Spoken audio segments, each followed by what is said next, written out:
Hello everyone, this video will introduce you to the Problem-Oriented Requirements Modeling Platform.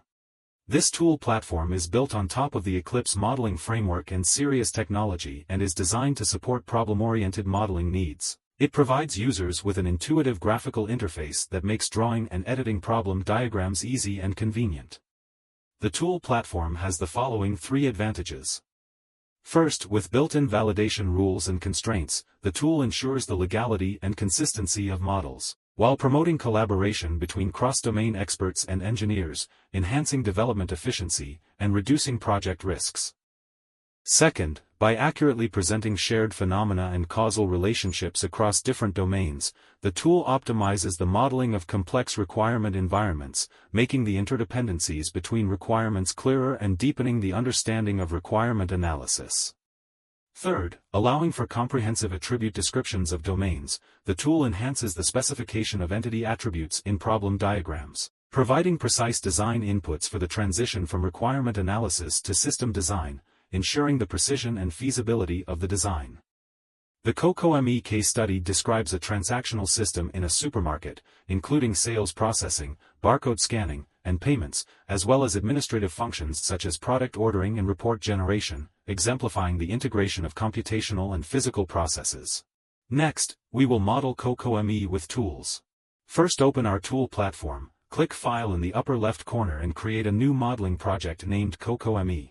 Then we right-click the CoCoME project, click New to select Other and choose the Problem Frames model, name the model as CoCoME.ProblemFrames, and then select Model Object as Problem Frames.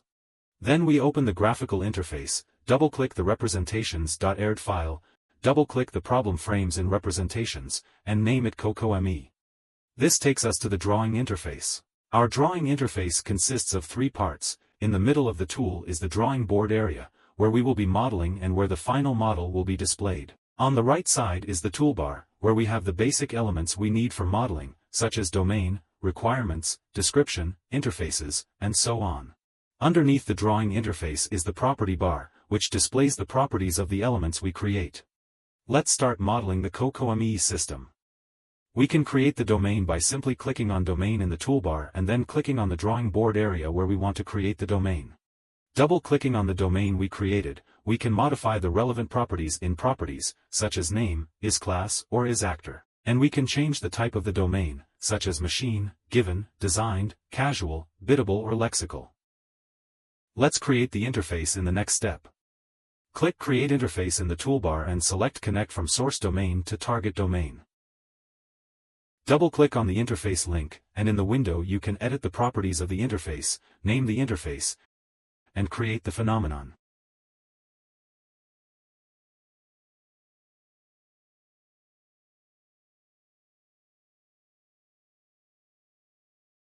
The next step to create requirements and requirement references or constraints is to click on Requirement in the toolbar and then click on the drawing board area where you want to create the requirement. For requirement references or constraints, we need to click Create Reference or Create Constraint in the toolbar again and then connect to the domain from the created requirement. Double-clicking on the requirement we created allows you to set its properties, including the name of the requirement, whether it's a use case, requef, sub-requirement, and service.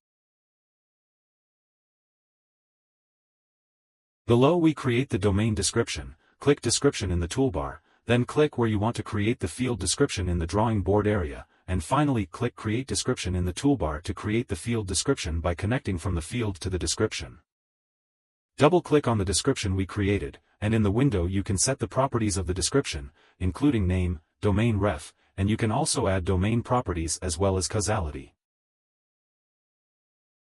The final display is the CoCoME model that we got after the modeling was completed. Let's show some details. Double-click on the interface W. You can see that the interface W contains the relation, event, and value that we created. The domain description order product information contains the time, ID, etc. of the goods that we created as domain attributes. The CoCoME.ProblemFrames file on the left is a problem frames instance of the model CoCoME we created, which we used as our input model to complete the model transformation. Next, we will proceed with a demonstration of model transformation. First select the CoCoME problem frame instance model as input, Right-click on the cocome.problemframes file and click Run As, then click Run Configurations and select PF2UML for ATL transformation. Use the PF2UML algorithm for the model transformation. Our input metamodel and output metamodel are problemframes.ecore and remodel.ecore respectively. Our source model is cocome.problemframes and the target model is cocome.sme, that is, we get the output as an SME file named cocome. Right-click on the output model cocome.sme, select Generate Text Model from XMI in RM2PT, and use the tool plugin to convert the SME file to a remodel file to get cocome.remodel. Both of these files are model-level views, and we'll visualize them a bit below. Right-click cocome.remodel and create a new representations file to get the cocome.air file. Double-click to open the .air file. Open the conceptual class diagram. The layout will be adjusted a little bit.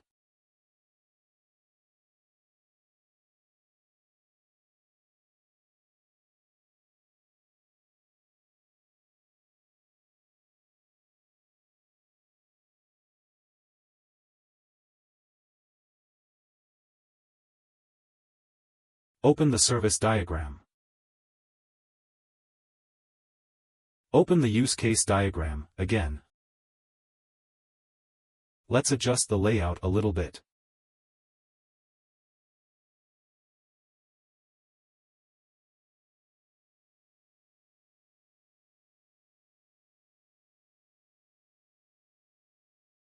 Finally, open the sequence chart and pull it apart a bit.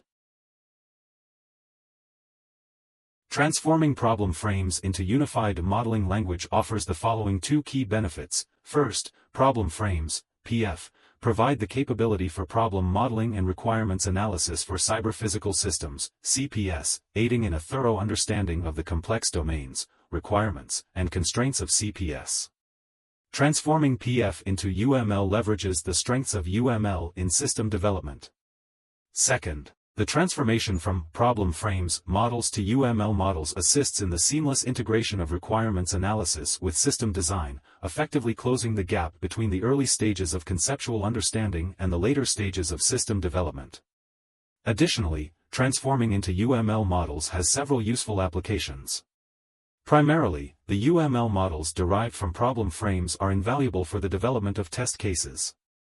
These test cases are essential for validating that the system operates in accordance with the specified requirements, ensuring the reliability and quality of the system.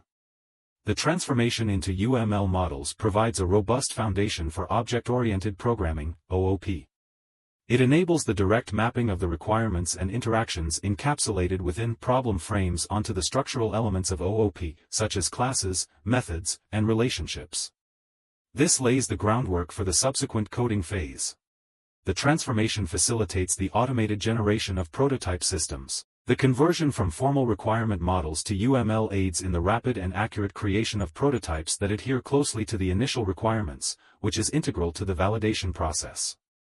Through these advantages, the transformation of problem frames into UML models plays a significant role in the systematic development of cyber-physical systems, enhancing both the efficiency of the development process and the accuracy of the end product.